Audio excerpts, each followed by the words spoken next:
Castorol is a film podcast filled with dubious opinions, plot spoilers, and a healthy sprinkling of bad language. Thanks for listening. Take a much-loved movie and stir in a different cast. Add a hint of nonsense for a flavor that will last. Garnish it with fun, film facts, and food for the soul. It's a tasty, yummy, silly, funny movie casserole. Casserole. Hello and welcome to Castorol, a movie podcast hosted by me, Jim, and my two co-hosts, Sam and Nick, who each week take me kicking and screaming through one of cinema's most loved and iconic films. This week, it's the turn of 2010's Get Out. 2017. Do you know what? It's because... What film did you watch? No, why? It's because I ended up writing 2010's Rubber so many times last night. There you go. I've got 2010... Yeah, fuck's sake. Cut. No, sorry, keep just No! keep I think keep it. Yeah. Oh, fuck you. I watched 2010's Get Out. Yeah. I don't know why you've added this to the list, guys. Yeah, we'll get to that. Anyway, but before all of that, don't forget, for all your Castorol needs and on how you can support us as a show, head on over to castorolpod.com. Speaking of two cunts that need to just get out, it's Sam and Nick. Hello. Thanks for that. Hello. We give him a lot of stick. Like literally the entire opening, we're always just looking at him, trying to get him. Trying to stitch him up. I mean, to be fair, I fucked that up big time, so I deserve that. Let's you just deserve clarify. all of it. Everything that comes to you, you deserve it 100%. Yeah, and more. Yeah. For all the farts, the burps, The pocket cheese. I mean, The gout. it's all deserved. Yeah. I mean, to be fair, I've been quite good lately. I haven't been farting, I haven't been burping, I've had no pocket cheese, unfortunately. What's weird is who would want pocket cheese, but who would want pocket cheese has been that close to so many farts. It's like it goes in normal cheddar and comes out It smoke. wasn't in my back pockets. Remember, it was in my hoodie pocket. It was like up here. Nowhere near me. Just the action Near that the you can't bosom. see on a podcast. It was my pocket right here. It was my front pocket. That's why we need to film this podcast. What I like we to need call to film me it. cheese pocket. How long ago did you drink this Kavir you were telling me about that's gone straight through you? Because that is a concern if it was recent. That was on my way home from work. So Today? yeah. So what we had about 5-6 hours ago. Okay. Do you feel like it's fully passed? I don't know. But I've been shitting like a champion ever since. So Wow. Yeah. It's meant to be good for your gut. And the Kavir, film's isn't called it? Get Out. yeah. So is, yeah. Very 2017's Oh my God! Yeah. So it's been It's been a week. it's been a fun afternoon. So other than shit leaving your body, what have you been watching this week? are we going to start with me? Are we? Yeah, let's start with you. To be fair, I never start. Loads. Considering it's been a week since we last recorded, I've big time been on the movies. So I continued with my watching of the Alien franchise. Where are you up to now? So I skipped Resurrection because You knew that one well. I knew that. It's also shit. It's the one I started with. Well, That was the only one I'd watched. No, so I rewatched Prometheus. Thoughts? Not as bad as I first remember. Did you love that From the music? first- that I so cleverly guessed was the right piece of music. Yeah, about last that. It's episode? not in Covenant. It's sampled in Covenant. Not the exact piece of music, but the same composer samples that track in the Covenant one. I think that's close enough. I didn't hear it. That's all I'm saying. That counts. I didn't hear it during that film. But anyway, so that's spoiler alert. I also watched Covenant. Dog shit. You didn't like Covenant? It's dog shit. I thought it was better than Prometheus. No, dog shit. Did you not like the Fass? I think Fassbender in that? I thought it was dog shit. I think Absolute dog they're. shit. Really? I think they're both pretty dog shit, to be honest. Prometheus was bad, but not as bad as I remember it being from the first time I watched it. Covenant, I will never return to that film. Really? I just thought they were too bad. My 2 cents worth is Prometheus is a good film, but it's dog shit as an Alien franchise film. Okay. Covenant is a bad film, but works better in the Alien franchise. So have you guys both now seen the latest Alien film? I have not yet watched Romulus, Romulus. yeah. It's the next one I'm You going to have. be So, watched. so you hold that up as Romulus is the third best Alien film. Alien film. So yeah, I've watched 2 other films. First one being Prey. Prey is good. It's not. What? It's not. Prey's It's great. It's another poor attempt at capturing the magic of the original Predator. It is the same plot, as the original Predator, but done not as good. It's not really the same. It's done once again, like the remake Predators. They try to recapture the magic there with that. Essentially, was the same plot. This is the exact same thing, but rather than a Marine, it's a little girl who is not remotely believable as a protagonist and capable of taking down the Predator. I think she was good. It's the exact same plot. It's not. As the original. It is. It's not. It is. It's a Predator that comes down, and you've got this one solo person trying to take it on. Same as the original Predator. It's another way of recapturing that magic. Fell short. This is the same thing as Independence Day when he's angry that people. It just for me, it fell short of recapturing the Predator magic. Really? Right. I thought so it was the exact. For me, it was just the exact same plot. Another example, not as good. But Predator 2 is the same plot, but it takes place in modern day LA. Yeah, but this wasn't the Predator 2. It wasn't just one guy. It was like a team of people, wasn't it? Well, no, whereas Predator 1 was more focused around Arnie in the jungle surviving against this guy. There was a group of guys. Yeah, he and they emerged slowly as get the picked protagonist, but it's a team. But the main focus is Arnie towards the end surviving, which is the same in Prey. But the same focus in Predator 2 is Donald Glover.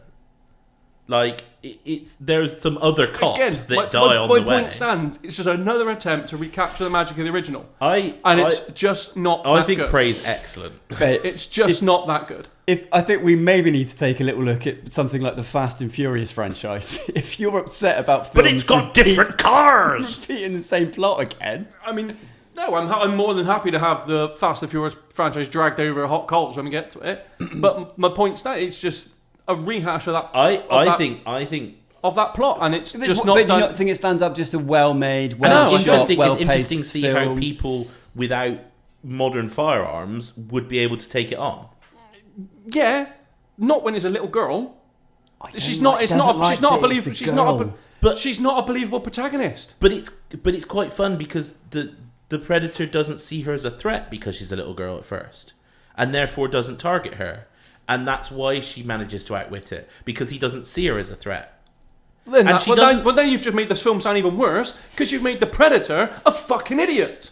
Well, no, because that's the whole thing. Predators only attack the strong. But then as soon as she starts attacking him, you've made the Predator sound like a fucking idiot. So you've just made the film worse. Right, hang on. Why do you get so angry? I feel like we're going off, but we do need to address the fact the Predator always attacks the strongest because that is their culture. Yes. Yeah. There are points in that where she starts to attack him, where she's starting to fight him, and he goes to go after her, and then a stronger attack hits him or distracts him away, and so he goes after the bigger threat.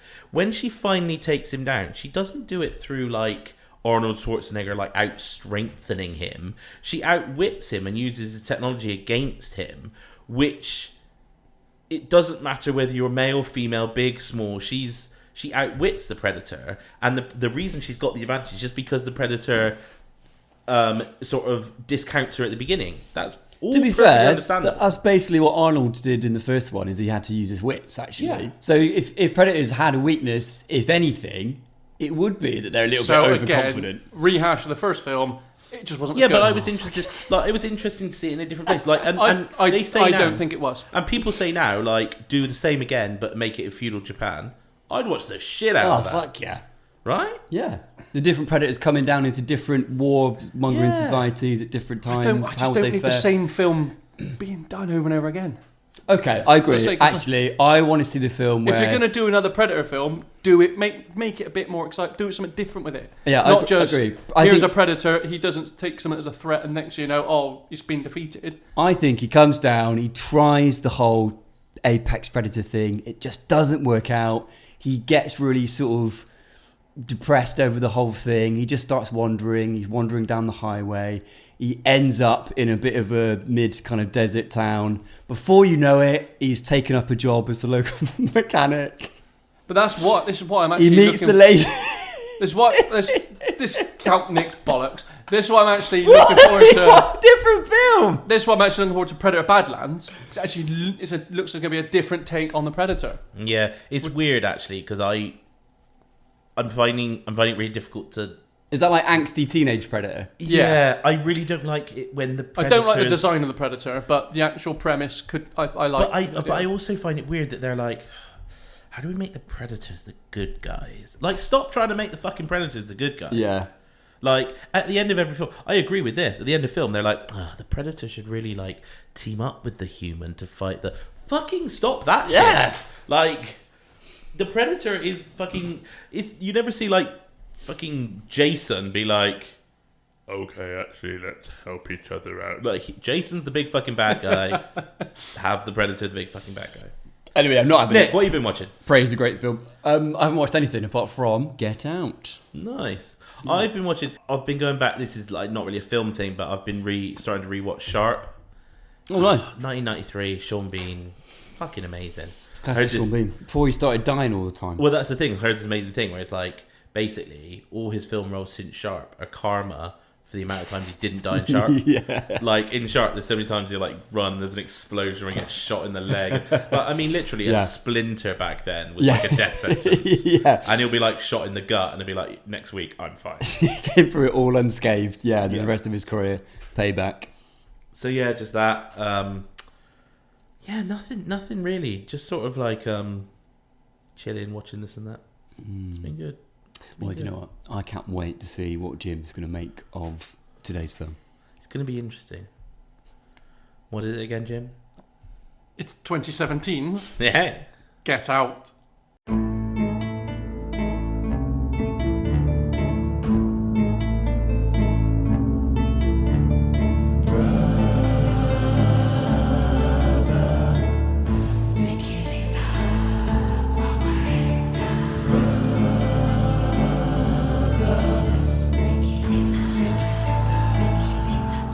Both a psychological horror film and razor-sharp social commentary, Get Out is a 2017 film written, co-produced and directed by Jordan Peele in his directorial debut.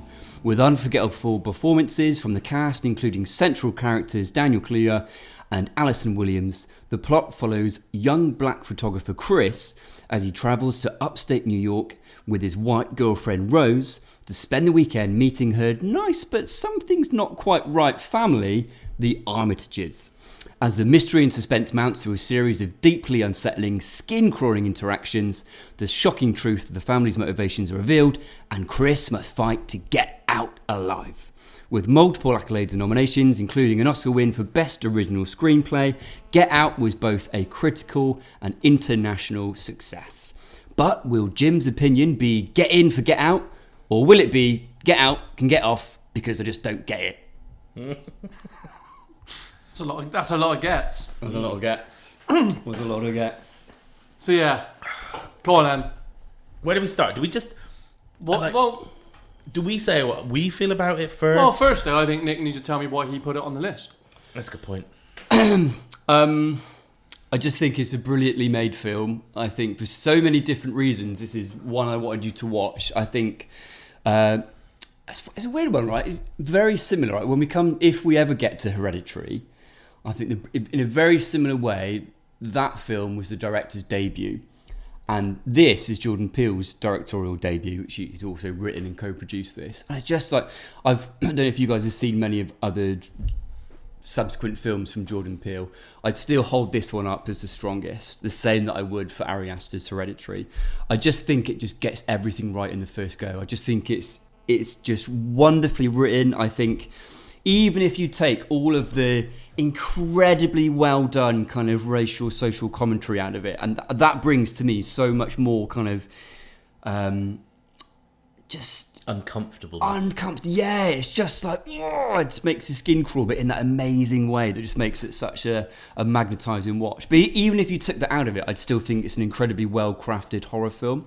It's not even really horror, it's kind of suspense. It's not horror, it's like a thriller. It's like a thriller. It's got a great comedy in it. That most of that is delivered from the central character's best mate. I think all of his scenes are just hilarious.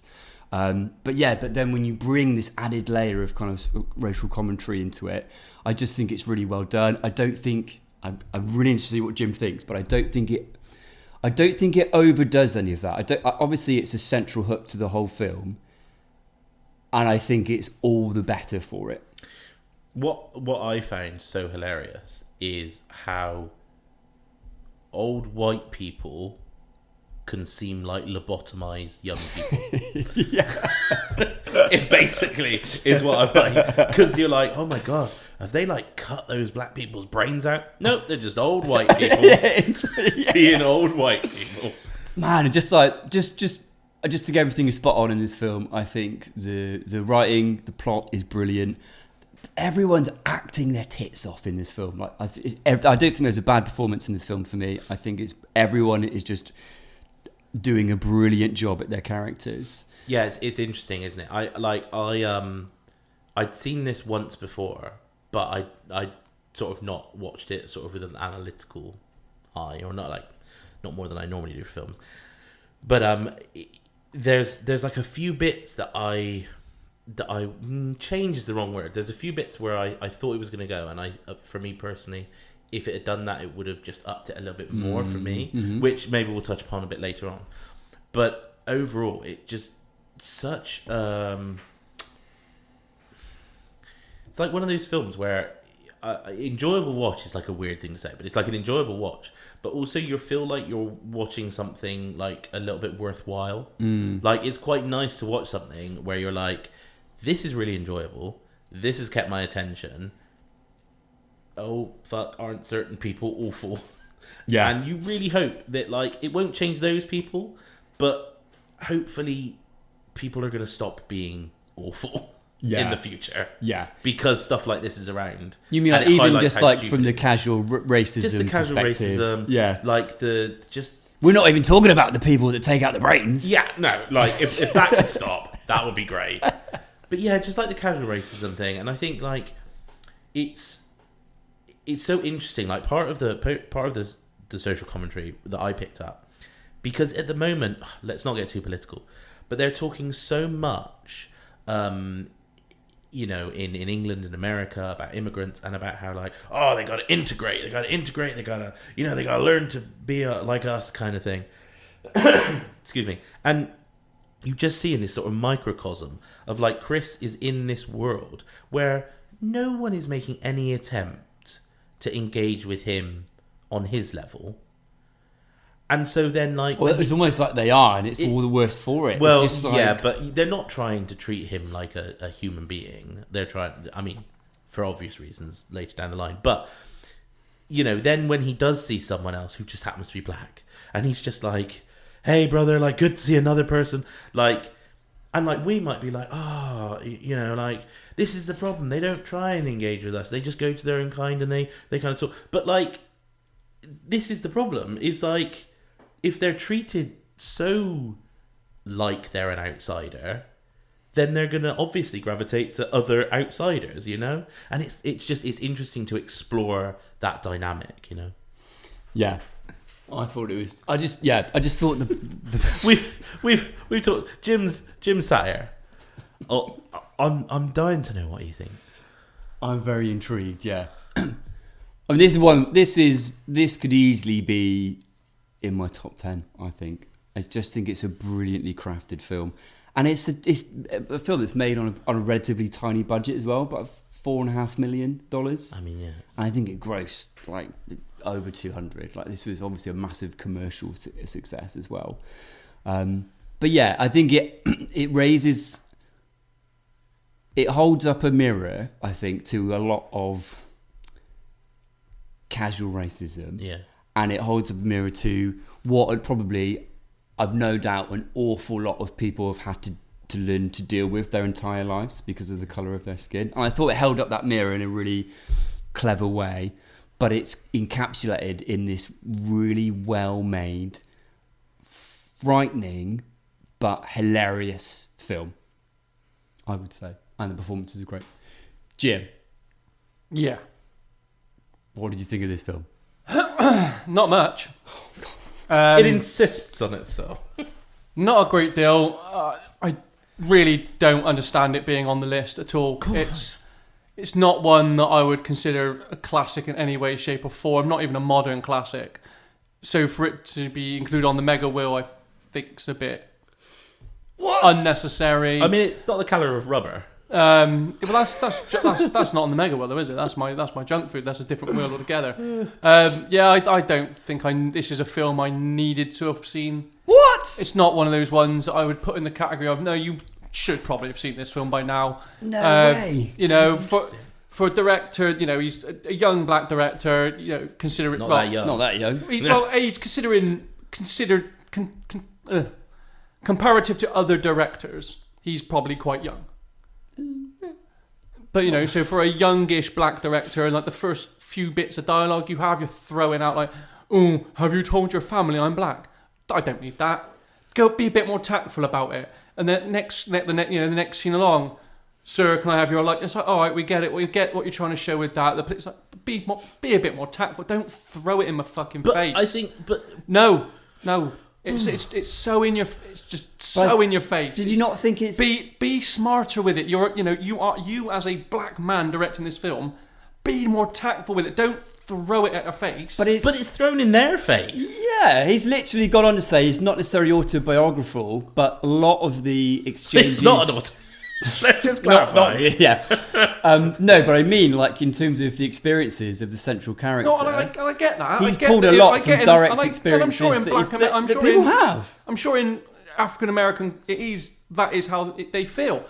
But there's not. It's what people experience. Be smarter about it in the film. You don't need to just fire it straight in your face in the first 5 minutes of a film. But why shouldn't they fire it in our fucking face? Like, I'm sorry, but because just be smarter with it. You don't need to be so blunt and go as if you're just taking a fucking blunt object and smacking him around the back of the head with it. Be smart, be tactile with it. Don't be like, oh, like racism. I get what you're trying to do with the film. I don't need it thrown in my face. Be smarter. Don't be so.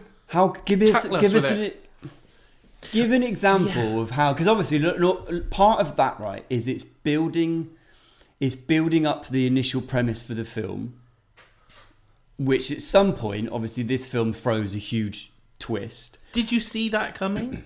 Yes, it was a very which twist? I'd say there's like 2-3 twists in this film. No, did you see the twist of it wasn't just weird white suburbans? They were. I mean, that was so blatantly obvious. It was obvious that they were putting old white people in black people's bodies. No, that's why I'm saying there's more than one twist in the film. No, that's the twist. The whole twist of these people are clearly doing something weird. Very obvious from the get go. Yeah, it's meant to be. Yeah, that's not a twist. What I'm saying is that was one of the twists. Because that's the next step in the film. It's like, oh, surprise, we're actually doing something weird. I just want to stop here. This is going to be a great episode. Is it? It's going to be a great episode. I don't know. I'm about to walk out of this fucking podcast. But no, I did not see the twist of they're taking old white people and putting them into young black people. I don't even know if that got fucking explained, why they're putting them in specifically into black people. Or, it may have got said while this old bloke was babbling on about some fucking breed of butterfly, or I think that's what he was babbling on about. It was so convoluted and fucking ridiculous, that thing. I was like, just shut up now and get on with the film. What? Then Why did you get so angry about it? It's just so unnecessary. And then obviously it just randomly turns into a slasher for the last 10 minutes, and I was like, okay, yeah. There was a few like unsettling scenes in it. The woman that played I don't know her name. The maid. She was phenomenal. Granny. Yeah, Granny. The girlfriend I thought was dog shit. No, she's brilliant. I thought she was so wooden. Really? So wooden. She's absolutely... So Alison Williams is Rose. I thought she was dog shit. I thought she was so 100% believable in both roles. Oh, yeah, I think everyone gives I thought when her role performance. switched, I was like, oh, this is just shit. I think that... she was so... just not there for me. What did you like? There's some other amazing performances in this. But the main guy, like Kaluuya? Daniel Kaluuya. Kaluuya. Did you like? Because he's great in everything. Yeah, he is amazing. He's phenomenal. The only thing I would say is genius. You put that cotton wool in your ears. Keep it in your fucking ears. Yeah, I thought because they might don't take that cotton wool out. I don't know when he put it in because then he was restrained. Yeah, but he could. don't think he could. Yeah, he could. I couldn't, but here we go. I don't think he. Gone back to the fucking dog wandering through the ice again. No, I don't think he could. From how he was straight, I don't think he's getting his hand down. I don't think he's getting. Put your hands on the table. I mean, I don't need to. It was like down there. Right. Then lean forward. Keep going. His back isn't attached to the seat. His wrists are attached. Nor is mine, but you're not. I don't think you can. I think this is Jim's body. Yeah. Nick, put your hands on the table. I don't think he's getting down there. No, you're not. You're not going to get it. But his back wasn't attached to the seat. The size of that chair, where his hands were, I don't think he's getting that cotton ball in his ears. I just don't. Okay. Right. So you loved his boy. You think he's a great actor. He's amazing. You didn't rate Alison Williams' Rose at all. She was dog shit. What did you think about some of the other, as far as I'm concerned, amazing performances? So what did you think about, for example, Catherine Keener as Missy, the mum, who does the hypnotism? Destroyed 40-year-old virgin for me, I'll tell you that. Thank you. I was trying to work. I spent ages trying to work out where I recognise her from. Yeah, she was really unsettling. Yeah, really, really unsettling. Really interesting, actually. I thought, and this isn't really throwing shade, the weakest out of everyone. She was. Yeah, really. I did, because I thought that everyone else did more with what they were given. Right. And I thought she was kind of, maybe it's the way it's written or whatever, but like. She almost underplays that. Yeah. Role. I didn't want her to be more sinister, but I felt like it would have actually been better if she'd been more sort of friendly. If she'd come across as more wholesome. Like, I would have liked it if everyone else you kind of got a vibe from, but like she was like, but actually very mumsy and like, you know, hiya Chris, welcome to the family. And it would almost have been like give him that false sense of security. Yeah. Like, oh, okay, everyone else a bit weird, but she was fine. No, she was really she was really like distant the whole way. You know, she was always, I didn't get that at all. Whenever she was in a scene, she was always kind of in the background with her stirring her cup of tea. She wasn't like, she was sort of watching him. Yeah, she was always watching from the outset. She wasn't. This is the thing, like I do think like putting the sort of racism on the side, which I do want to address, because I think the part of the thing is, especially what you say about like early on when he's just like, have you told your folks that I'm black? I think that might be also like in England, I think it would be a concern, but I think in America even now that is a serious concern. Like, mixed race couples have that concern about will the other accept. Like, that is a thing. And I think that in the privacy of your own home, knowing that about where you live, you would just be blunt and be like, have you told your parents I'm black? Like, are they going to have a problem with that? And he obviously knows at that point that she's from this wealthy upstate family. Yeah. So he's going to be thinking... I think you have to address that stuff. Like, it would have been so weird if he pussyfooted around this stuff and everyone had been like, what the fuck are you doing? That's not what it's like. Like, cops openly ask us for our ID when we've done nothing wrong. Cops drag us out of our cars without explaining what we've done and beat us to death on the side of the road. That shit happens. Don't pussyfoot around it. But when you turn up, immediately everyone's acting sus. And I kind of get that's obviously a choice, but I think it would have been interesting to kind of make it seem like... It would have been interesting to maybe make it seem at first that it was his preconceptions, and then slowly, no, actually, it's not. They are weird. Whereas you go in and they're like, fuck, they're weird, like straight away. So I think that would have been a maybe a nicer sort of play. I guess maybe like one potential elevator pitch for this movie could almost have been like, it could have been. Hey mate, you know how it feels to be like the only black guy at a party? Imagine if like that feeling was because they were a fucking sinister cult. You know, imagine like cranking that feeling, which is a real feeling, right? That kind of cringe. Everyone around there who's conscious of it doesn't quite know what to say or embarrassing themselves. Imagine if we really dialed that up to 11 and it turned out it was because there was this crazy cult thing going on. I just think it's such a clever and, for me at least, successful concept for a film. Because I think sometimes there's people out there who maybe don't fully appreciate, because they've not got lived experience of it from viewing it from the outside in, what people might mean when they say something like white privilege. I think it's one of those can be incredibly loaded terms that some people can very easily shrug off or be like, oh no. And it was that whole thing about like, oh, well, white lives matter too. Oh. It's like, well, have you been fucking killed by fucking police? Like, I think there's that element of it. And I think that's another thing this film does so well, is just to show some incredibly casual moments in life that really represent the idea of white privilege and what so many people of colour have to deal with on a daily basis. And I think again, like, that was really impressive in this film. It kind of puts you on the back foot as a fucking white man. It makes you feel uncomfortable because you are like, fuck, man. Because I think this is what people misunderstand about white privilege. I'm not an expert, so like, but my understanding, like, loads of people are like, oh, like, white privilege doesn't exist. I don't have a leg up. I'm not been advantaged and stuff. But for me, white privilege is the fact that if I am in a car driving along and a police officer stops me, I don't think he's going to shoot me.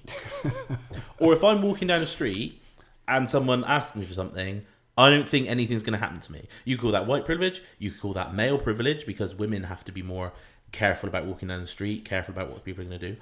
But as a white man, I don't think this shit's going to happen to me. It doesn't. It's not the first thing that appears to me, that occurs to me, and that is white privilege. And I think it's so much more kind of the things that you learn are so much more ingrained in that as well. It's from, imagine like walking down the street and a woman walking opposite you subconsciously moves her bag to the other shoulder. Just imagine like having to put up with that shit all the time. Mm-hmm. Not through any fault of your own personally, right? And I just feel like that's what this film does really well from the outset. So I don't think it's necessarily like hammering it home in a really kind of unintelligent way. I think it's like... No, I'm not saying the whole film is some real shit. I haven't said the whole film. I'm saying that opening sequence, it felt like it was just being blunt and bad. It was unnecessary. When they get to the house, I think it trails off completely. What do you mean trails off that racism whole concept? I don't think it's that apparent in that when he's at the house, because he's just at a party and then just kind of progressive from there. I don't really think they're outwardly kind of trying to alienate him whilst he's there, because when he arrives, the dad speaks to him. The only one that is the brother, and he's quite obviously a weirdo from the outset. I think the brother's underutilised. He's so good. He's so good. It wasn't made clear, but he was obviously the one that drove the car at the opening sequence and kidnapped the guy that then shows up in the party. The blind guy that's going to get Chris's body, he says, like, you're lucky, like, Rose's methods of acquiring stock is much nicer. So I missed that bit of dialogue. He's in the new. He's playing, I think, Dracula. By the way, in the new Dracula film. That's he's Landry in Jones. X-Men First Class. Oh, is he? He's Banshee, I think. Oh, he's very fucking good. In this. But yeah, so he was obviously like. But yeah, I think from when he arrived at the house, I think it felt to me like the dad was quite welcoming to him. Obviously, the mum was just being, like you said, could have been a bit more mumsy, but I don't understand what you're upset about there. Like, first of all, it was too much. Then you're like, now it's fine because it's not. I'm not upset about anything. It's meant to throw. I'm not upset about anything. Meant to throw you off the scent. It's meant to like. I'm saying what I'm saying is I didn't need it to be just blunt as all hell in the opening couple of minutes. It's like also be a bit more intelligent about it. But that cop scene has a second meaning, right? So once you know what is planned, you realise that she isn't like actually fighting this fight about like, oh, cop, you shouldn't ask for his ID. She doesn't want the cop knowing his ID because he's about to go missing. Yeah. No, you didn't fucking know that. No, I'm not. I know that. You didn't say yeah. I'm not now, saying. Yeah, but that's got nothing to do with what I'm saying. It does, because now a scene that you were just like, oh, just throwing it in your face, like a cop asking for his ID. Now you know that scene is in there because it's got two meanings. Where you first think, oh, she's just trying to protect Chris. This is ridiculous. Cops just go in the extra. When actually you realise that she is protecting her own back, that the cop has no record of Chris being on that road. And additionally, it does her a favour to get Chris even more on side, like, oh, I fucking love you. Because afterwards, he's like, that was so hot. That was dope. And now he's even more likely to shrug off initially the oddness of the family circumstances. But I still didn't need that. I didn't need the cop being like, give me your ID. I'd have preferred it if he was just, I don't know, eyeballing him up, like giving him some dodgy looks. Something like, not... You know what I mean? So you got given the impression, okay, I get where this is going to go, but you didn't need him to go, give me your ID. I did not need him interacting with Chris in any way, shape, or form. What really would the difference be between "Can I see your ID, sir?" or looking him up and down? Because a bit? one way's a bit smarter than the other. Is it though? Yes, because you're being more subtle with it. You're being subtle with it. You're not going outwardly going, give me your ID. You're being subtle and you're showing, okay, this cop might, we see the cop's intention, but he's not acting on it. If the cop doesn't ask for the ID and she doesn't stop the cop from seeing the ID, then one, Chris doesn't feel more attracted to her because she stands up for him and is willing to fight for their love, which you quote unquote forbidden love in this part of the world. And two, you don't then look back and go, oh fuck, she wasn't doing that because she was being altruistic. She was doing that because she didn't want the cop knowing his name. By the way, you say this part of the world is set in New York, upstate New York. Yeah. So it's not like in the South. If it's not like I meant more like this part, sort of like sheltered, very white community, very rich, kind of like that. Yeah, but then you could move that scene further on in the film. You could have her fight for the love with the family. Why? Then it'd be more impactful. But she does throughout the film, right up until that very final reveal where she's looking for the keys, and then she's like, no keys. Right up until that point, she is backing him. So you're led to believe she isn't in on any of the weird shit that's going on. Right up until that point, when the rest of the family... have it in the house. Don't. I don't understand why you want to take out a perfectly fine scene. Because it's... You didn't have a problem with the hitting the deer scene, which on paper has absolutely much less to do with the plot than the policeman. Yeah, but that's what brought in the policeman. Right. So you just take that out completely. Say that as well. That's out. That bit's out too. Unnecessary. In fact, don't even drive to it. Have the parents come to it. Yeah. You know what I mean? Just have all this happen at the house. Have the first meeting. Could always change the parents and be like, oh, okay. Show a bit of shock on their face, like, oh, okay, right, bit racist. What? And then she starts fighting, going, well, no, actually. And that's where you start having him build this trust. You don't need to have this policeman just come in just for the sake of it. You just don't need that scene.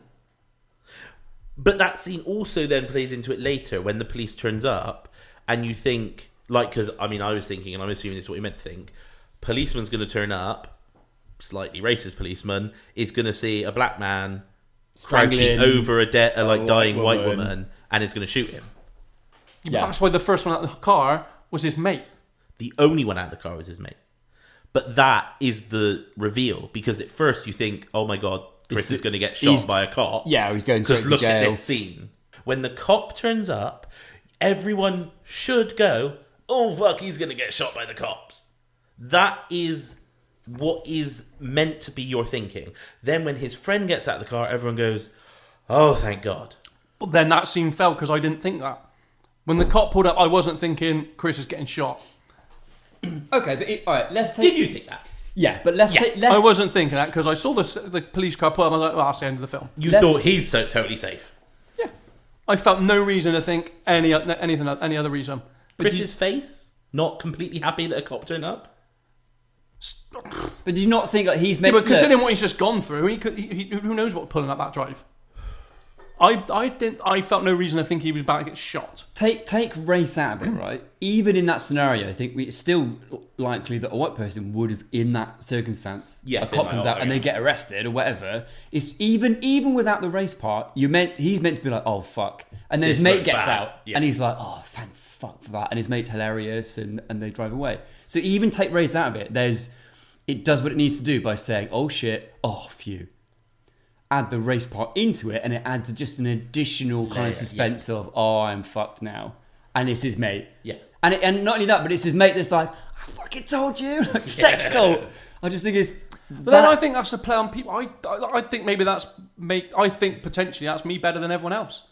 What? Because I'm not putting race into it. But it's meant to put race into it. Like, but the film wants you to put race into it. But then I think if your head is willing to put race into it, I think that says more on you than it does me. No, the film definitely wants you to put race. I just think if you're willing to take race out completely and not see race at all, which I haven't in this film. I don't think you can take a high. I don't think you can take a high ground by saying that you chose to ignore any of the racial commentary on this film, and as such, at the end of the film, I think if I'm looking at it and go, I don't see any reason. I'm not seeing a black man or a white man. I'm just seeing a man. No, but that's the problem. Everyone said that when people say like, "Oh, I'm colorblind," that's the worst thing you can do. Don't be fucking colorblind. See them for the black person they are, and just take them for what they are, who they are. Sorry, why not should you what always they are. have to throw color in it? Don't need to see them for the black person. Just see them for the person they are. Okay, but nobody needs to be like, see him. right. You don't need to be going, oh, he's black, he's white. I'll see him for the white man he is. I'll see him for that. But just see him for the person that they are. No, but Jim, that's the point lovely. is that is lovely. You don't need to not see their color, because color also is probably a cultural thing, and it's good to embrace other people's cultures. So when people say, "Oh, I'm colorblind, I don't see color," that's bullshit. Black people, Asian people, BAME people have come out and said they fucking hate it when white people say they're colorblind. Say that, they are bullshitting because they are knobheads. I'm just saying. But you're not. You truly don't see colour. No, because I'm not. I haven't said I don't see colour. I'm saying I'm seeing a person. I'm not saying you're a black person, you're a white person, you're an Asian person. You're a person. But I think the film is. I'm not saying that this person's going to have a better life than this person. I'm not saying that person A is not going to have a higher chance of getting shot on sight than the police than person B. I'm just saying, don't need to always throw race into it.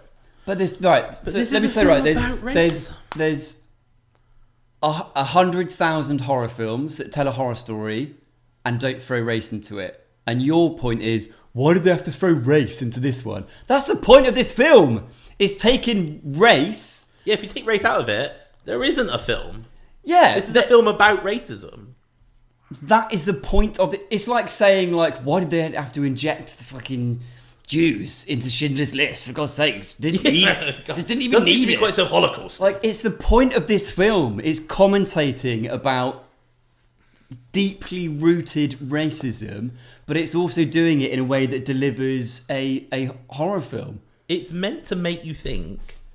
It's meant to make you stop and for a second think, how fucked up is it that in a film where all this shit's gone on, when the cops turn up, it might not be a good thing? That is an essence, that is a quintessential point of it, is that the vision of Chris, a black man, over this white woman, even given everything we know, and be completely innocent on the cop's part. I'm not saying he's necessarily a racist, this fictitious cop that turns up. I'm not saying what happens. But what I'm saying is, in a world we live in, especially in America, isn't it terrible that when we see those blue flashing lights, because in 90s films, think about the amount of action films that ended with flashing lights and the cops turn up and now everything's fine, our heroes made it to that point. In this film, we're saying he might now be fucked. It's like one final... That's not like... Yeah. It's like one final... That thought did not cross my mind. Then... Like it's meant to be this final point about like he's made it through this insane situation and come out alive, and just like you said, Sam, it should be like imagine if it was like a white woman, Die Hard, or like the cops come, oh thank God everyone's safe, it's over. Yeah. It's meant to be that last point of like, here we fucking go. Yeah. I've made it out of all of this. I'll tell you why the point didn't cross my mind, because in my head he should still be fucked. Because even when he's driving out and the cop's going to go, well, hang on, you've killed 5 people. He should still be fucked. Yeah. Irregardless of whether the cop gets straight out and goes, hang on, bang, irrelevant. He should still be getting arrested for 5 fucking murders. That's what... 3. He kills 3 people, I think. Well, the fire kills another one. Mum, son, dad.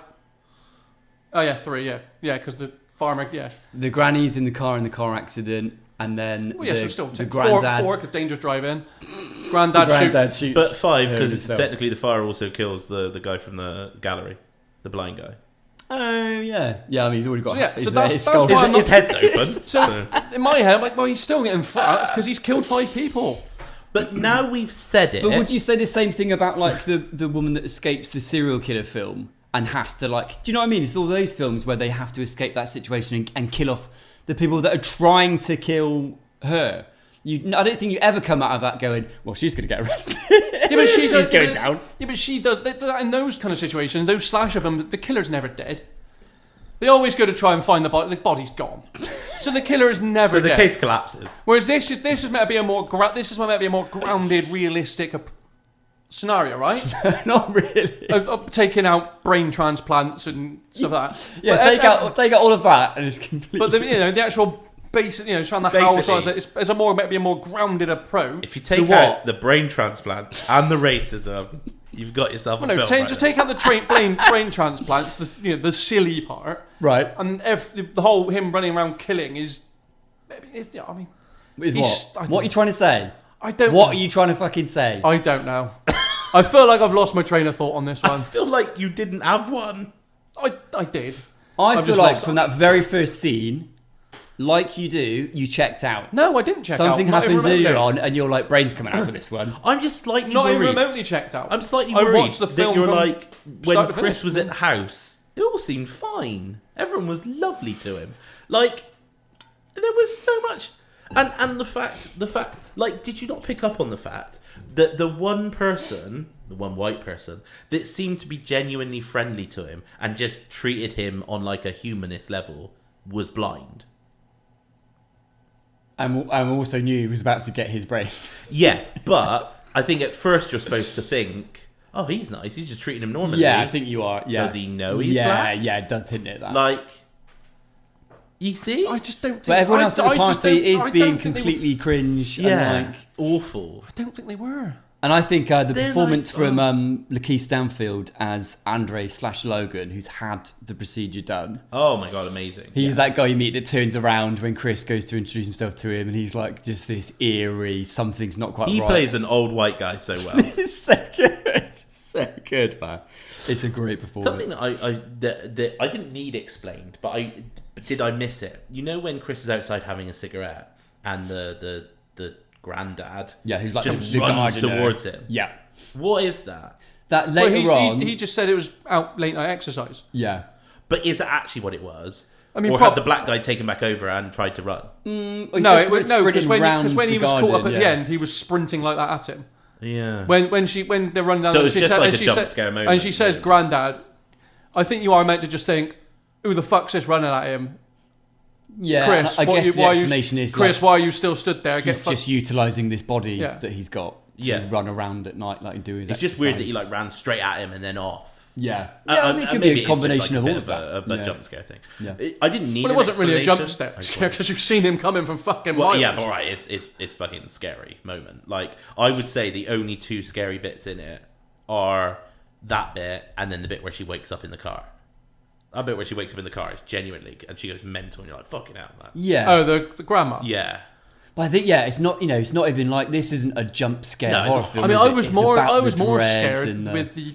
I assume it was some kind of fucking ballot, like a bidding war for the body or something. Was it? the The bingo bidding one, thing. yeah. Bingo. Yeah, it was were like they a meant to be- bidding. were they meant to be bidding? Yeah. With bingo. Yeah. I don't know why they had bingo paddles. How much they'll pay to get this body, to get Chris's body. Because obviously they weren't. Is it 10 million or is it 1 million?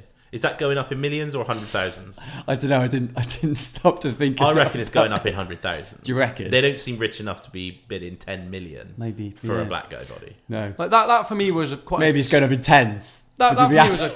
I don't think it's tens either. I think it's 100,000s. Yeah, I think that's probably right. Yeah, so that for me was probably the Because it was just scary. unsettling It was just and an quiet. unsettling scene of like. Because if it was going up with tens, would you go to all that effort for like...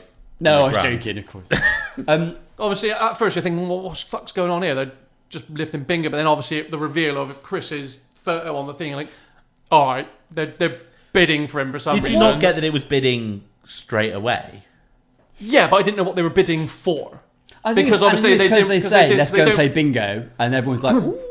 Because they didn't Initially, actually you're kind of reveal. like, Because "Oh, obviously, it they wasn't actually until did they. That's not how they play bingo, though. No. It wasn't until they revealed the photo of Chris on the altar thing. You go, oh, okay, they're bidding for Chris. Okay. But at that point, then obviously you don't know why they're bidding for him until then.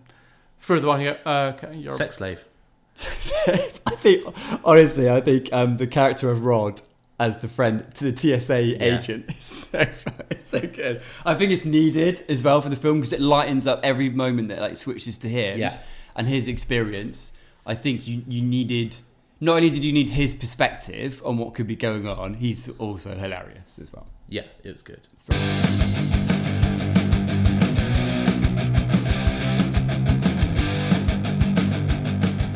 Right. So before we jump on to our meatball ratings, give us a favourite and least favourite bit of the film. Okay, well, so for me, I would say my most favourite bit is probably just, I mean, this is an easy one, and I think it's Chris's performance. It just is so Kaluuya's performance. As yeah, Chris. yeah. Sorry, yeah. Performance as Chris, I should say. Yeah, it's just it's really sort of emotional, like the bits where he's talking about his mum and not doing anything. Like you just like you didn't expect that shit to hit home in the middle of this sort of like slightly out there sort of horror thriller. Yeah. And then like it's then quite cathartic because there's sort of like this undertone of her hypnosis has unwittingly fixed him because he gets out of it because he acts. Like that's the whole thing. Like his mum, he thinks his mum died because he didn't act. Yeah. And the kind of thing is that his whole life, well, he's quite a successful photographer. He kind of maybe has taken a bit of a backseat in his life, and he gets out of this situation because he acts. Yeah, that's like a whole other There's side like of this so film many like that you build this character Yeah. that is Chris, that you feel like, yeah, he's become, as a photographer, he's almost become a passenger, an observer through his life. And then the whole, I agree, like the whole hypnotism side, which I think is brilliantly done. Yeah. The whole concept of the sunken place. And once again, like he's facing being this observer where he's helpless. It's just brilliant. That's brilliant horror writing. And that's the thing, and I think there's so many things going on here that you like if you pick up on these little strands. My least favorite bit, it's nitpicky, it's really gripey, but I feel like You nitpicky and gripey. yeah, because I feel like when Rose is rummaging in her bag for the keys, and then she's like, I can't let you get in the car, right? Yeah. That had less of an impact because he just found the photos. Mm. And you're Yeah. like, okay, so he actually... Swap that around when he's running. Maybe. Well, you don't really need the photos. Or like maybe if he'd like found like a photo of her with another black guy that we Also, didn't... speaking of photos, when she's up in the room drinking her milk, whatever, did they have different photos of her with different men? Yeah, she's Yeah. put those up When did afterwards. She's obviously just put them up or something. Yeah. But I think that could have been the Because reveal at that point, then. Chris is on the operating table. She thinks he's gone. I'm glad that when did she put them up? Because surely Yeah, he didn't walk it's- into the room and there's like just No, this it's her, wall of all it's her her trophies, ex-boyfriends. isn't it? It's her trophies. But yeah, maybe if like at that point where he was going through the house, he'd like found her trophy room or something. But I do think like the reveal that she's actually not helping him would have been better if like you hadn't seen it before. If this was like the first thing, you would have been like, oh fuck, she's on their side, you know? Yeah, or maybe he doesn't even see that. The first reveal that it's definitely wrong is when she reveals herself, and then later when she's upstairs drinking the milk, she's flicking through the photo book. Yeah, And, like, exactly. he doesn't Yeah, even yeah. see it. Or but he you're like runs like, through and oh, finds fuck, her trophy she's- room or something. Yeah. So I would have had the first reveal to Chris being the keys. Yeah. Being like her being like, no, I can't find them, and then he looks at her and she's holding them, being like, can't find them. Yeah, you're like, You know? I think I'd have still hated that because it was just so. Well, it was just plainly obvious that she's in on it from the word go. It's so not. It is. It's not. I think it is. As soon as you realise the family are not right, you know full well she's going to be in on it. But again, like that's. I don't think even if you were like it, I know where it's going. I mean, obviously, we all know. Even when you come into this film fresh, it's clear things aren't going to go to a peachy, completely fine. I'd have been place. more Like, surprised if she did actually help him and then she got killed by her family. That I would have preferred. But you just know she's in on it as soon as you realise the family are wrong uns. You know she's not right as well. But I don't think it lessens the impact. Well, even if you were like, yeah, I knew she wasn't going to be. Do you know what I mean? Like, I don't think it. Yeah, because I think at that point, like, what's creepy is the fact that she's even at this point, she's still sort of playing the character. Like Yeah, as soon it's weird. as her brother blocked off the door and he starts asking for the keys, I'm like, you're not getting them keys, mate. I know, like, you just know he's not getting them. You know exactly how this scene's going to play out. That she's not going to give him the keys because she's in on it. Right, let's go to... Jim's favourite and least favourite. Yeah, was your least favourite that it was... Not enough racism.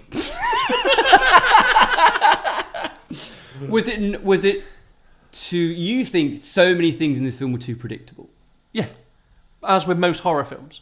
Right. Horror films, as a rule, are normally quite predictable. Would you argue to an extent that you go in maybe to a horror film thinking, as soon as I start being able to guess things right, like, oh, saw that coming, do you think part of you is prepared to dislike things because you see them coming? No, I don't just say dislike something if I know it's coming. It will ruin my enjoyment of a film because it's like... Could you not say that I knew that was coming. But you many other films. I get the point of this is to have a reveal, right, and to supposedly keep things from you. But could you not say that about so many other films like that aren't horror on the face of it? Saw that coming. Oh, saw that coming. Oh, I saw that the Predator was going to kill him. Saw that coming. Like, surely you could say the same point about any other film. Once your brain is in the mode of, I'm gonna guess what's about to happen. Most films, like Predator's a good example. Like most films, you'd be like, well, everyone apart from Arnie's dying. And if I turn out to be right, but the Predator probably would fall in the horror genre. Right, but you So like the Predator. What I'm saying is it's mainly with horror films that you see the predictable cues coming up. There's a lot of tropes. I'll get you. That's where you start going, oh, okay, this, and I think that's probably why at the end of this film I'm not sat there thinking Chris is fucked, because I'm like it's the end of the film. I'm like he's out there now. It's not. I'm not sat there thinking he's fucked. I'm sat there thinking, well, he's out. He's good. He's good to go, because it's a horror film and that is the trope. Once you're out, you're out. Right. What was your favourite part? So I think my favourite part was, well, obviously we've spoken about the cop scene at the beginning.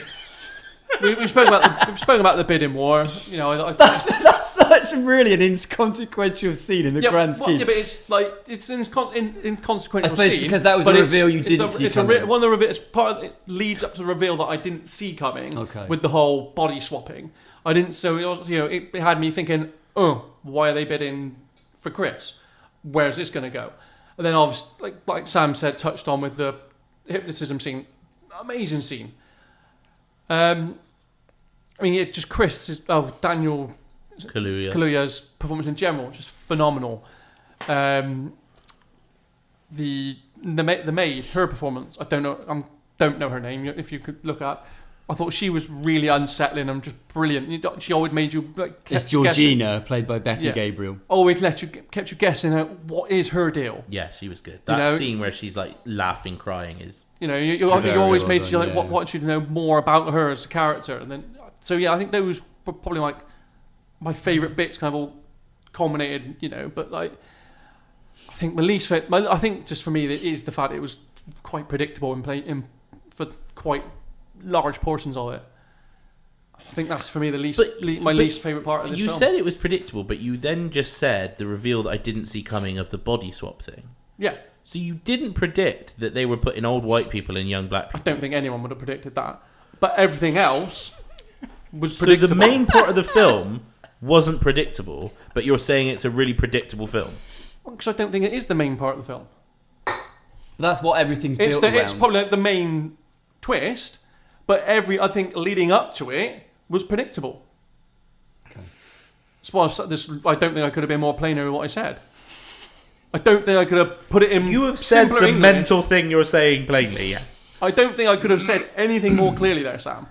Everything else surrounding that was predictable. Everything leading up to that reveal was predictable. Okay. Even after that reveal, it then gets predictable again. Okay. Yeah, alright. Nick.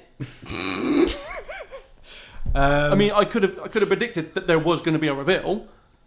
Wouldn't have predicted what the reveal is, but there is a reveal coming. Yeah, that doesn't make it a predictable film. Knowing that the film is going to go somewhere, but I don't know where it's going to go, just makes it a film. Do you know what I'd say, actually? I think if your enjoyment was lessened, or you marked this film down because of elements you felt like were predictable, I wholeheartedly recommend that you go and give some of Jordan Peele's other directed films a go. Well, the two others, Us and Nope, because I'd like to think I could guarantee that you will not be predicting a whole lot of stuff in there. Arguably, I don't think there is effective films, but given your thoughts around this one, who knows? I think Us actually is you might fucking get scary as it's fuck, though. mental. Yeah. Have you seen Nope? Yeah. I really enjoyed that as well. I Actually. like Nope. Weirdly, Nope, like, I would say Nope is not really a factor for me, but it's not predictable or not predictable. It just does what it is, I guess. Yeah. But I think for me, what was quite unpredictable is that you sort of see it. I'm trying to be cryptic because I don't give it away. But like, I mean, you could give away whatever you want. I'm never watching them. Why not? I'm not just why. I've got no reason to. put them on the list. They're on the list. Well, I mean, they're not. Yeah, I think my favourite bit, I just think all the performances are so strong. I think it's really hard for me to pick a favourite bit. If I had to pick a favourite scene, it might be the strength of the hypnotism scene, the first one, where we first see the sunken place, because I just think it's so well done. And I just think it pulls from, the whole film pulls from so many great thriller and horror films. There's elements of Hitchcock in this. There's all sorts of things just pulled from really effectively.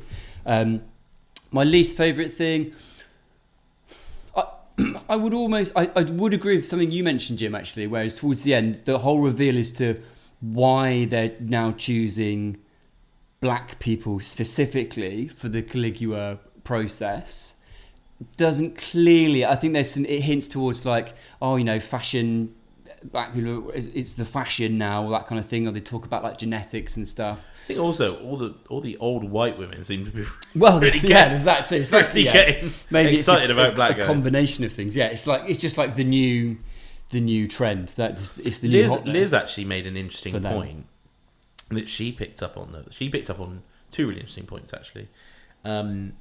The thing about why black people is, she was like, are they like so racist that they wouldn't think about doing this to a white person, but they don't mind doing it to a black person? I get there's that too. Yeah, they see I think there's that. like, they see them as like, it's okay, we're only doing it to black people, kind of thing. You know. Then it's like, well, why would you want to inhabit if that's your I feeling? guess so. But like, if you want to live forever, then you do it. Yeah. And she picked up another point as well, which is really interesting, because like at the start you see like the black gardener and the sort of the maid, what you think of it, and then Liz was like, it's really interesting, like why would you as like the granddad and the grandma like want to become like the maid and the gardener, and then it's like, oh, but actually they're not. We think they're the maid and the gardener, but what, they're going around cleaning their house, cooking, and cutting the grass. That's what old people do. It's only because we've seen them as black people we think maid and gardener. Again like, and I guess they get introduced as the housekeeper. But I mean, like we instantly think like, it's another good point. we buy it as that. So it's a really interesting point. Yeah. Right. This has been an interesting one. Meatballs. Definitely not chime with Jim.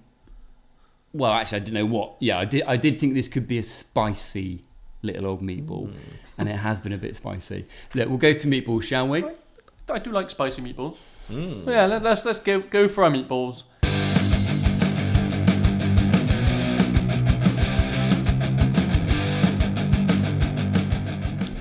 Where we start him? I'll start with you. It's your film. Okay. I mean, this is.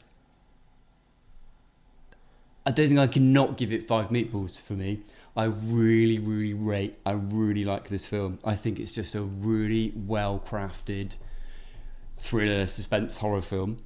I think it's got great comedy elements, and I think what it delivers in terms of a message around race, around racism, around stereotypes, all that stuff is really well done. It's a 5 meatball film for me.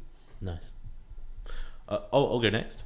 For me, it's I'm going 4.5.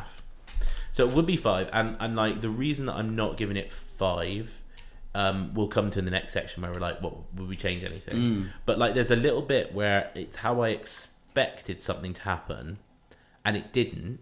And when it didn't do that, again, maybe just my ego, but I was like, I actually think this other one would have been. Is it to do with the ending? Yeah. Oh, because there were alternative endings considered. Because I was like, if it had ended like this, I think that would have been a little bit better, and it would have been a 5. So for me, it's a 4.5, just because I think the ending could have been a bit stronger. Jim, this is where he goes. 5 people. You never fucking know.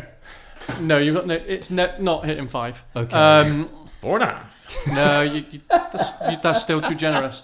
I can only go no higher than 2. Wow.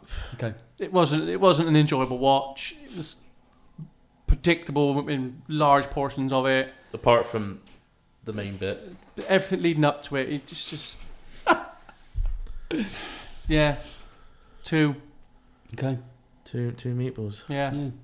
Well, could you think of ways that you would have changed or improved this film then? Let's start with you, Sam, because you got something quite specific. So it just at the end, basically, I kind of maybe I wanted it to be a bit of a bleaker ending, but I just in my head like they'd made so much of this like this teacup and the fact that like once he'd sort of smashed it, in your head you were kind of like, oh, he's safe from that now, the teacup's gone. Yep. And I just thought at the very end, if like when he was like strangling her, if rather than like him just deciding not to do it, and that I don't have a problem with that, like his, you know, he was like, that's not me, I'm not a killer, I can't bring myself to do this, even, you know, something's horrible. If suddenly she'd like just got her phone out and had a recording of that sound and had played it, and he'd suddenly like gone under, and then the cops had turned up and she'd been like, and then you'd just seen her, the final scene was you saw her picking up someone else from a bar. Yeah. Ooh. That's what I would have liked to see. Yep. Because like I don't feel like he should have made it. That would not have made the film better.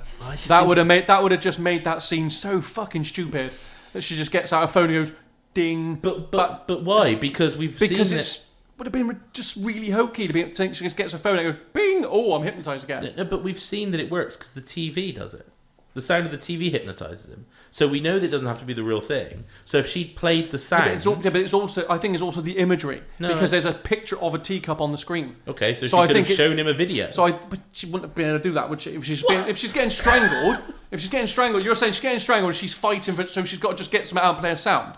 The whole point of the TV is it's literally it's the image on the screen, and I think that's what gets him under. It's the vision of the teacup. I don't think it's just the sound. I think it's also the visual sight of a teacup. Okay. So I think just playing a sound would have been so hokey. It would have just made it really stupid. There were other endings considered. So I think in one, Rod, his friend from TSA, breaks into the estate, finds Chris, calls his name, but Chris responds like, I can assure you, I don't know who you're talking about. Something like where he has been changed already.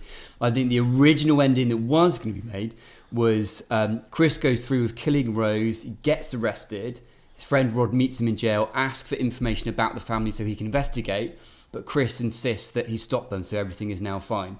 But it's like, but he's in prison. So it's obviously not fine, but he's like, this is the best I can hope for from the situation. Just like we were talking about, that idea of like, he accepted that, I obviously get arrested for all this. Like, I've got no chance now of clearing my name or anything. It was intended to reflect the realities of racism. But I think at the time, following several high-profile police shootings of black people, it had made the discussions more, in Peele's words, more woke. And he decided it needed a happy ending.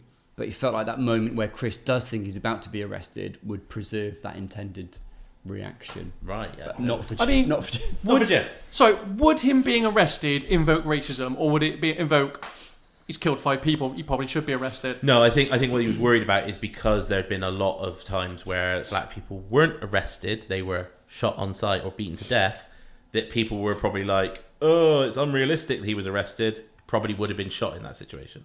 Potentially, yeah, or even just like, needed to maybe be softer than that and provide a happier ending, so it wasn't quite as bleak. Like, I do like a bleaker ending. I think for whatever you say, Jim, I do think like a sound or a video or something, or even he'd stop strangling her at that point and then she'd managed to get him back under, but some way where he didn't get out, and some way where even though her whole family was dead, she took up the mantle and carried it on. Or how about, what if the police car arrives, a black police officer gets out with a police hat on. And she's like, uncle? He's like, Chris is like, oh, thank God. Yeah. And then the officer's like, what seems to be the problem? Takes his police hat off and he's got the fucking brain surgery marks and you're like, fuck. And I'd have liked that because I wouldn't have seen it coming.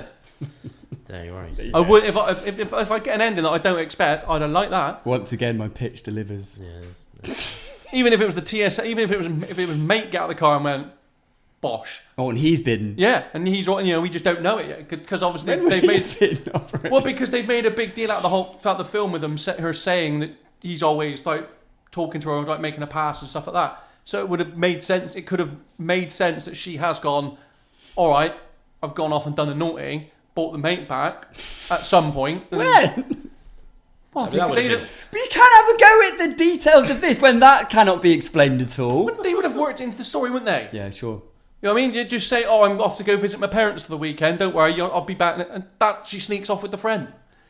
I mean, you can find an opportunity to have wrote in how she would have snuck off with the friend at some point. Are you saying before the film started? Yeah. So he Like would ahead be of time. all the time. Yeah. So what would it not have included any of his scenes where he's still him and he's trying to find out what's happening to Chris? Like the bit 'Cause where he he goes would- to the cops, he because that would would- be completely counterintuitive. He would now have the brain of an old person inside him. We would have just seen him like the early bird, like playing bingo in the bingo hall. Wait a minute. So we'd know we'd have to remove all of those scenes because otherwise you'd know. I never said it wasn't flawed. No, I'm just saying. Stop right there. Even if it had been him that got out, it would have been you wouldn't have expected it. you Right. wouldn't, because it would have been not set up in any way, but in minimal. Jim, could you possibly nail it down to one thing you would? Have you thought of one thing you would change about this? Right. No. Let's move on. No, I don't think there is. I think there's too much I would have changed in this film, and it would involve a lot of skirting around carefully for me to kind of talk about it. So I don't think it's worth it. Yeah, Do you know That's Do you fair. know what? I don't think different films of different people. different strokes. It's not. I totally appreciate this isn't for everyone. I do feel slightly that some of this was lost on you to an extent, or not for you, and I feel like never mind. Never mind. There's always Right. the next one. Shall we figure out what on earth we're watching next, or is this upset you so much that you're about to throw us another fucking Jim's fast food joke? No. It's too early for that. We'll spin. We'll see what we got. Bloody hell. All right, here it is then. Mega Wheel.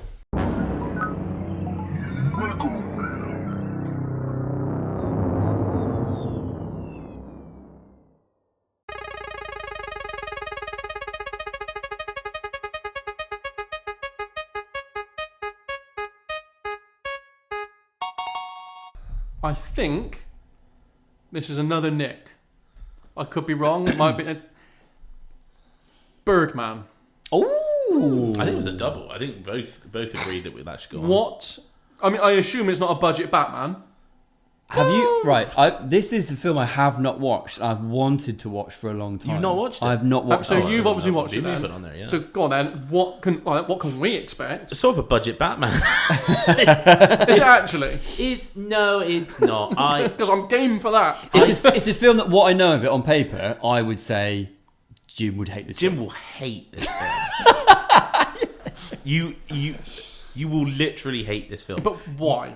Because at the end of it, you will say, "What the fuck was that all about?" He did choose rubber, mind. Yeah, but this is like it's a film about a man who is wondering if he made good life choices and reconnecting with his daughter. Okay. Yeah. All right. Yeah. But more than that, right? No. But what's like this? The central premise as well is that the bird is it like a character he used to play? Yeah, Okay. but doesn't really. Yeah. What genre of film does this fit in? You've thought far too much on that. Yeah, That, it's that doesn't bode well. It's A drama? a human experience piece. So is it a bit compared? Would you compare it to, say, The Pursuit of Happiness with Will Smith? Nope. No? Okay. Stop really thinking of it like... Well, I'm just saying I enjoyed that film, so if it was similar to that, if it was comparable to that, I may enjoy that. No, it's about a man who his sort of star is waning, and has he sort of wasted his life, made the most of his life? Can he sort of reconnect with certain people? Yeah. Okay. It's not a thriller. It's not a horror. It's not a. Sounds dull as dishwater. Not gonna lie to you, that sounds dull as dishwater. It's a dialogue heavy. Yeah, it's a dialogue heavy, action light piece that makes you think about our relationships and the importance of them. Cool. I'm thrilled. And with like virtually no racism. That's you'll fucking love it or hate it. I don't know anymore. What the fuck's that supposed to mean? Anyway, so that's what you can look forward to next time. Yeah. Sam hasn't done his job, so there's no audio aperitif this week. There's no audio aperitif this So week. there's nothing to be said other than I've been Jim. Goodbye. I've been Nick. I'm getting out. And I've been Sam. Nope. Movie casserole, casserole.